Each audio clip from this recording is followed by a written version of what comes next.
ఖమ్మం నగరంలో గంజాయి చాక్లెట్లు పట్టుపడడంతో ఎక్సైజ్ టాస్క్ ఫోర్స్ పోలీసులు అప్రమత్తమయ్యారు.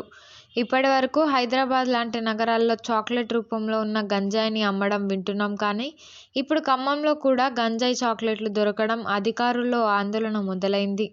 ఖమ్మం కాల్వ ఒడ్డు ప్రాంతంలో ఆబ్కారీ టాస్క్ ఫోర్స్ మంగళవారం తనిఖీలు నిర్వహిస్తుండగా, 2 వ్యక్తుల వద్ద 3 కిలోల గంజాయి చాక్లెట్లతో పాటు 8 కిలోల గంజాయిని స్వాధీనం చేసుకొని 2 వ్యక్తులు అదుపులోకి తీసుకున్నారు.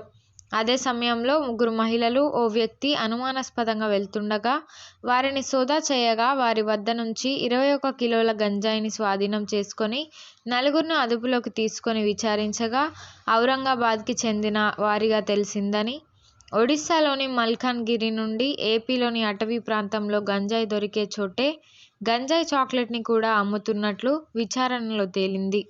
నిందితులపై కేసు నమోదు చేసినట్టు ఎక్సైజ్ టాస్క్ ఫోర్స్ పోలీసులు తెలియజేశారు.